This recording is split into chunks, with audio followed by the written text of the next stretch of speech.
नमस्कार मित्रों, आपका एक बार फिर से अभिनंदन है। मैं आपका स्वागत करता हूं।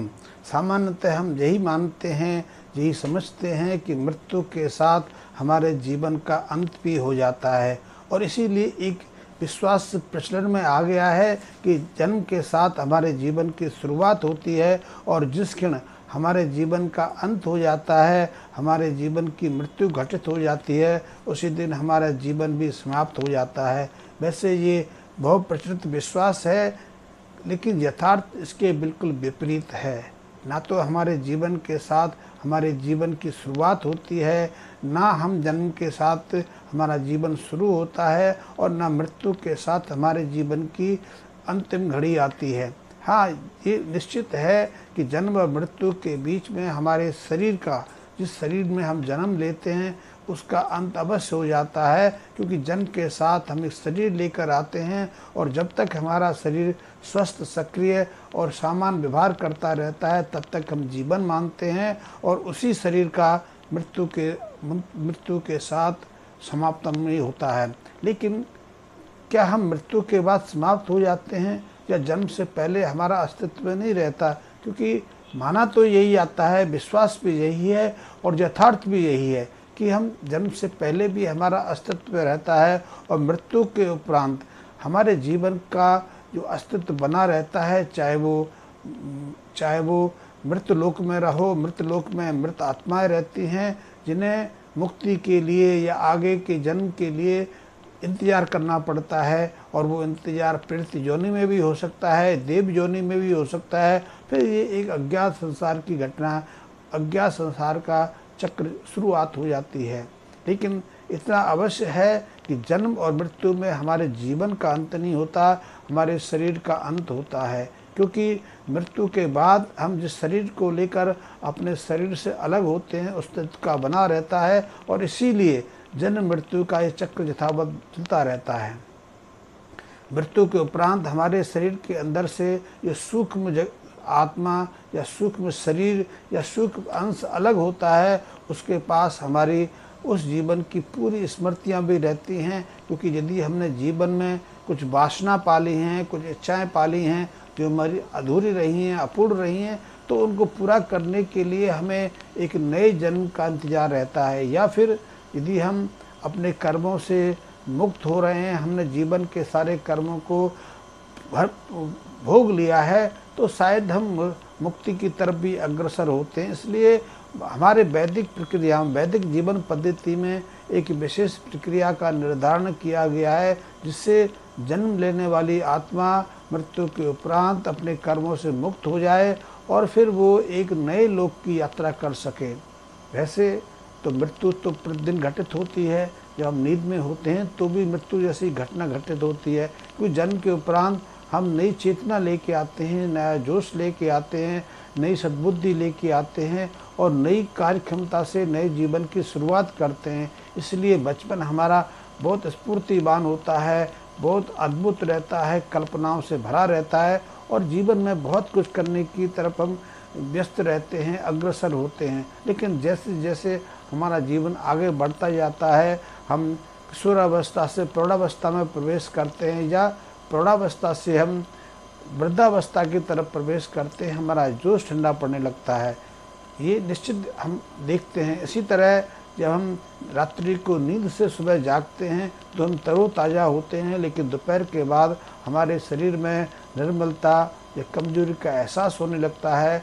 हम अपने जो कर्तव्य हैं, अपने जो कार्य हैं, उनसे कुछ देर के लिए विश्राम चाहते हैं। तो नींद भी एक तरह की मृत्यु है, वो क्षणिक मृत्यु के रूप में जानी जाती है। इसीलिए नींद से जागने पर आप अपने को थोड़ा स्फूर्तिवान, थोड़ा सा तरोताज़ा महसूस करते हैं। लेकिन आज तो नींद भी हर एक व्यक्ति के लिए संभव नहीं है, क्योंकि हम में से ज़्यादातर लोग ऐसे हैं जो नींद में भी अपने मानसिक गतिविधि में संलग्न रहते हैं, चिंतन मनन में इन्वॉल्व रहते हैं, क्योंकि हम गहन नींद का आनंद नहीं लेता है।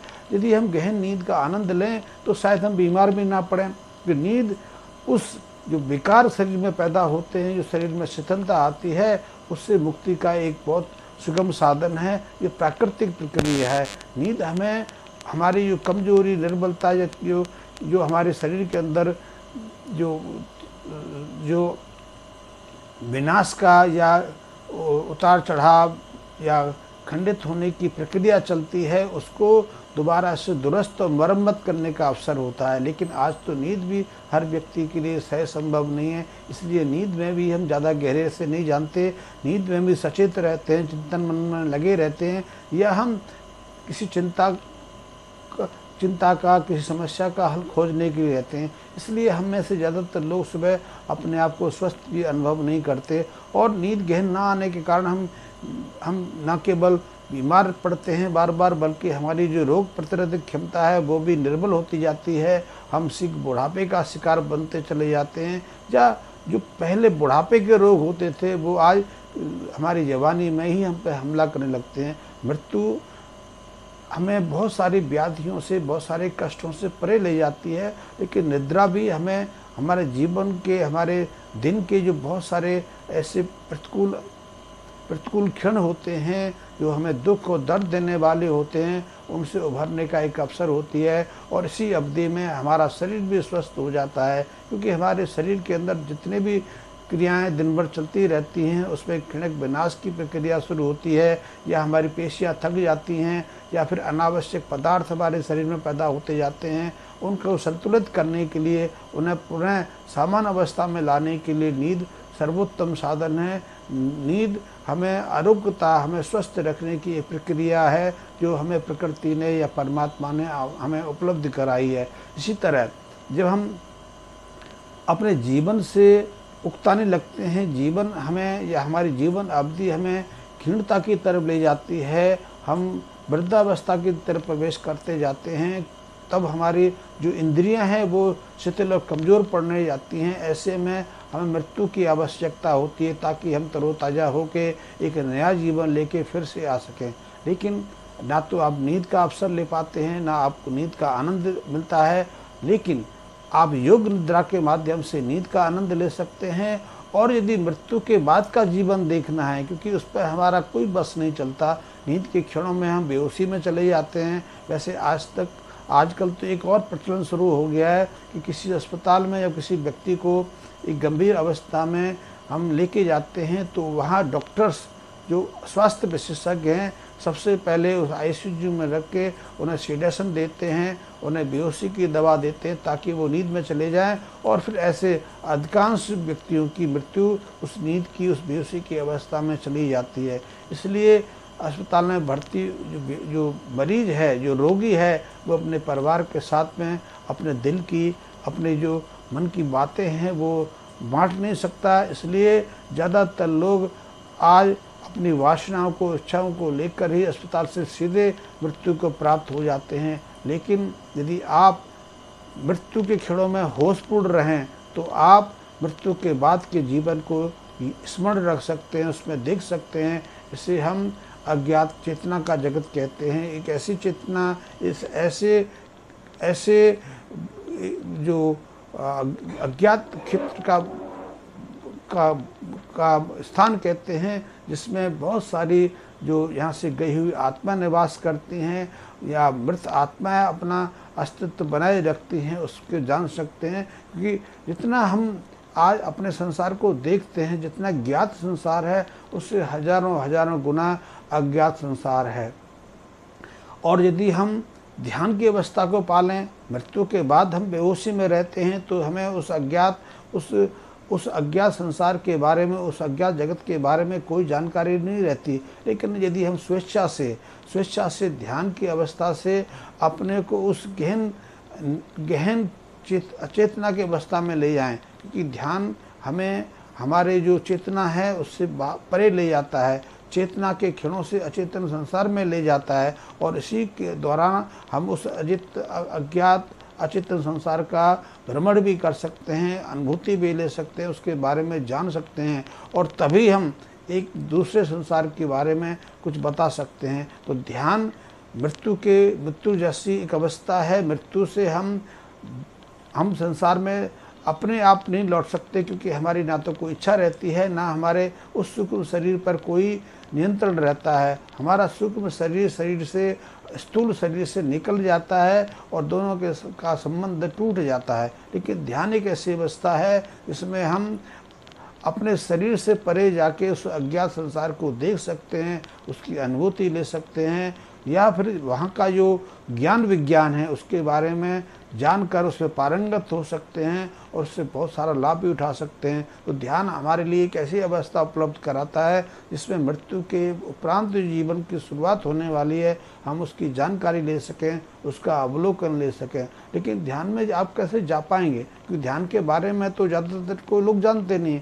हम तो ध्यान को इतना जानते हैं कि आंखें मूंद कर कहीं शांत बैठ जाना, श्वास को देखना, या फिर अपने विचारों से अलग हटने का प्रयास करना। लेकिन ध्यान वास्तव में ये प्रक्रिया नहीं। ध्यान तो अपने अचेतन में उस ऐसे अज्ञात संसार में प्रवेश करने का एक माध्यम भर है जिससे हम अपने शरीर से पृथक हो सकें। क्योंकि जब ध्यान की प्रक्रिया में हम जुटते हैं, ध्यान का अभ्यास करते हैं, तो हमारी इंद्रियां शांत पड़ने लगती हैं। इंद्रियां शांत पढ़ते पढ़ते हमें उस अवस्था में ले जाती हैं जो मृत्यु जैसे क्षणों को उपलब्ध होती हैं। इसीलिए उन क्षणों में हमारा जो आत्मिक शरीर है, सूक्ष्म शरीर है, आत्मा है, जिसे हम कुस्पी कहें, वो हमसे, हमारे स्थूल शरीर से अलग होने की स्थिति में आ जाता है। तब कुछ ऐसी प्रक्रिया हैं जिनके माध्यम से हम अपने सूक्ष्म शरीर को अपने स्थूल शरीर से निकाल सकते हैं, पृथक कर सकते हैं। फिर हमारे लिए विराट संसार बहुत छोटा बन जाता है, क्योंकि हमारे आत्मिक शरीर के लिए, हमारे सूक्ष्म शरीर के लिए ना तो समय का कोई बोध रहता है, ना उसके लिए दूरी का कोई मायने रहता है। इसीलिए क्षण भर में हमारा सूक्ष्म शरीर संसार के किसी भी क्षेत्र में पहुंच सकता है, या संसार के किसी भी क्षेत्र में होने वाली घटना का प्रत्यक्ष गवाह बन सकता है, प्रत्यक्ष साक्ष्य देख सकता है, या कहीं की कोई भी ध्वनि को, कोई आवाज़ को, या किसी भी तरह की गतिविधि को न केवल आत्मसात कर सकता है, उसका साक्षी बन सकता है, बल्कि बहुत कुछ कर सकता है। लेकिन ये क्षण तब होते हैं जब गहन ध्यान की अवस्था में प्रवेश कर जाएं। ध्यान की गहरी अवस्था तब उपलब्ध होती है जब हमारी इंद्रियां बहुत शिथिल पड़ जाएं, क्योंकि ऐसी अवस्था में ही हमारा सूक्ष्म शरीर हमारे शरीर से पृथक हो सकता है। तो मृत्यु हमारे जीवन का अंत नहीं, हमारे शरीर का अंत है।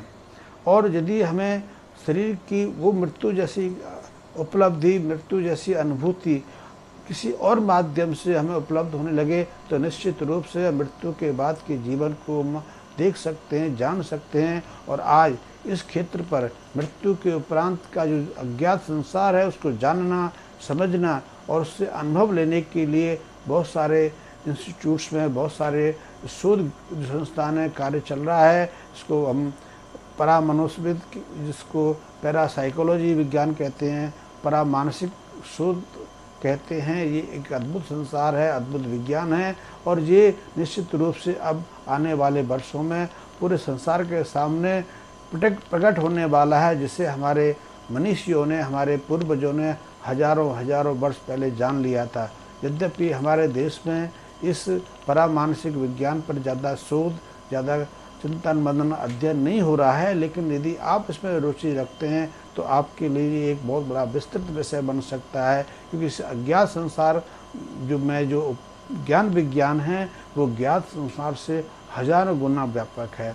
आप एक बात तो अनुभव करते ही हैं कि ना तो विज्ञान, जो चीज़ आप जान लेते हैं उस चीज़ को आप अपने मन से परे नहीं कर सकते, आप भूल नहीं सकते। यदि आपने कोई चीज़ बोलना सीख लिया, किसी चीज़ को पहचानना सीख लिया, यदि आपका मस्तिष्क काम ना करे वो अलग बात है। मस्तिष्क के कुछ अंग निष्क्रिय पड़ जाएं और आप भूलने की बीमारी से पीड़ित हो जाएं तो एक अलग बात है, अन्यथा आप उस ज्ञान विज्ञान से विस्मृत नहीं हो सकते। इसी तरह संसार में जो चीज़ घटित हो जाती है वो संसार में चाहे आपके लिए लोप हो जाए, लेकिन संसार में कहीं ना कहीं अपना अस्तित्व बनाए रखती है, विद्यमान रहती है। इसीलिए जो अज्ञात संसार है, जो हमें दिखाई नहीं देता, वो संसार में, अज्ञात संसार में हर तरह ज्ञान विज्ञान अपना अस्तित्व बनाए रखता है। उसको जानकर, उसको समझकर हम अपने संसार का और अपने सामाजिक जीवन का बहुत कुछ उसमें लाभ ले सकते हैं, बहुत कुछ उसमें परिवर्तन कर सकते हैं और ये एक विराट संसार की अनुभूति है। तो हमारे लिए मृत्यु जीवन का अंत नहीं, शरीर का अंत है। इस बात को हमें समझ लेना चाहिए। धन्यवाद मित्रों।